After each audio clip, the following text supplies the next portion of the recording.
जा रहा था और तकरीबन 1 घंटे से मुसलसल वो पेशकदमी हो रही थी। और यूं ही हम वजीराबाद के कचहरी चौक पे पहुंचे हैं जहां पे खान साहब ने एड्रेस करना था। वहां पे अभी हम पहुंचे ही हैं या 1-2 मिनट बाद उन्होंने खिताब शुरू करना था कि यकदम हमने देखा कि लेफ्ट साइड पे 2 आदमी थे जिन्होंने अपनी गन्ने जो है ना वो अपनी जैकेट्स के नीचे छुपाई हुई थी। उन्होंने यकदम गन बाहर निकाली और निकाल के सीधा जो है वो खान साहब के ऊपर बर्स्ट मारा। लेकिन जब वो खान साहब के ऊपर बस मारा तो वो चूंकि सड़क पे खड़े थे तो वो ऊपर सीने या चेहरे तक नहीं जा सके। वो सारी जो गोलियां थी वो सामने जो लोहे की शील्ड लगी हुई थी उसके अंदर लगी। और ये इस किस्म की इतनी शदीद वो बुलेट थी कि वो लोहे की शीट को क्रॉस किया उन्होंने, उसके अंदर बड़े बड़े सुराख हो गए और वहां से होके वो टांगों में सारी गोलियां लगी हैं। जितने भी बंदे हमारे फ्रंट रो में थे जो जख्मी हुए उन सब की टांगों पे गोलियां लगी हैं।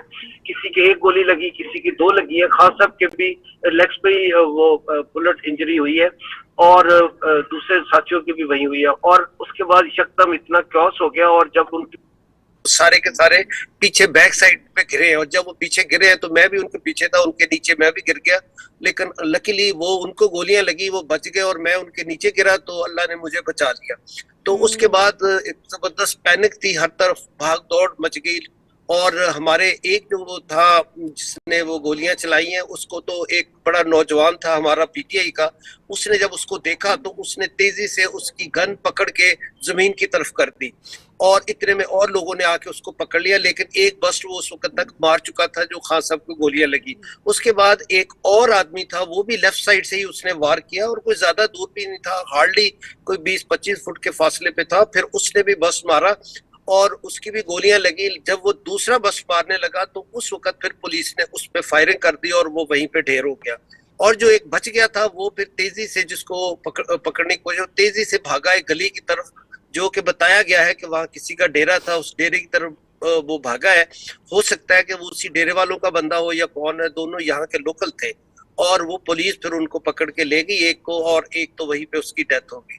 जी, और आप क्या पूछना चाहेंगे? जी अच्छा, इसमें ये बताएं कि खान साहब को जब हमने देखा उस वक्त की फुटेज जब हमारे सामने आई कि खान साहब को कंटेनर से जब गाड़ी में मुंतकिल किया जा रहा था तो वो बाकायदा हाथ हिलाते हुए बड़ी गर्मजोशी से पाकिस्तानी अवाम का लहू गरमाते हुए बैठ रहे थे। नहीं, उस वक्त भी वो पाकिस्तानी कौम का उनको ज्यादा एहसास था। क्या जज्बात थे, क्या तासुरात थे खान साहब?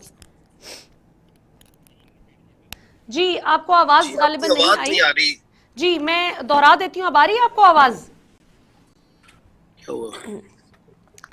जी मैं आपसे डॉक्टर साहब आवाज आ रही है? जी बोलिए जरा।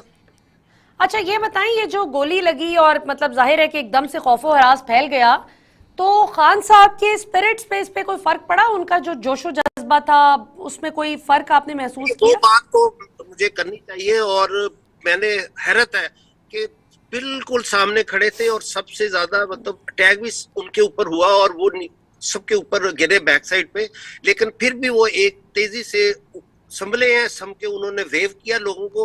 वेव करने के बाद फिर उनको खींच के जमीन पे चुके लेटे हुए थे, खींच के पीछे उनको लाया गया। ला के तो तेजी से पट्टी बांधने की कोशिश की गई, नीचे से भाग के वो आ गया जिसके पास फर्स्ट एड थी।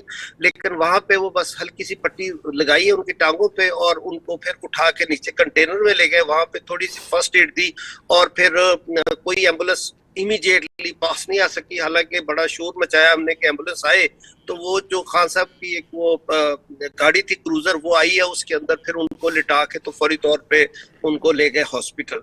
और कोई, मैं जहां तक मुझे इल्म हुआ है कि कोई एयर एम्बुलेंस का भी कोई अरेंजमेंट नहीं था।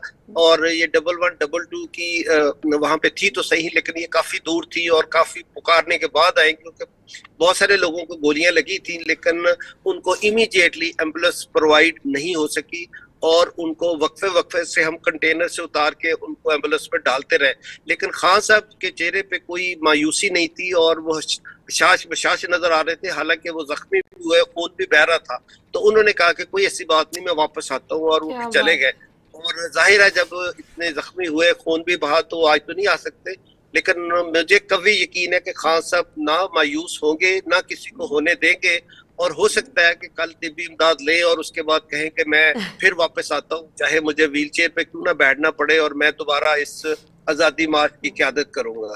جی جی ویل چیئر پہ بیٹھے ان کے دشمن. ڈاکٹر صاحب بہت بہت شکریہ, تھینک یو ویری مچ, آپ نے ہمیں اپڈیٹ کیا تازہ ترین صورتحال سے. ناظرین ہمارے ساتھ موجود تھے ڈاکٹر امجد جو کہ ہمیں بتا رہے تھے یہ اس وقت خان صاحب کے کنٹینر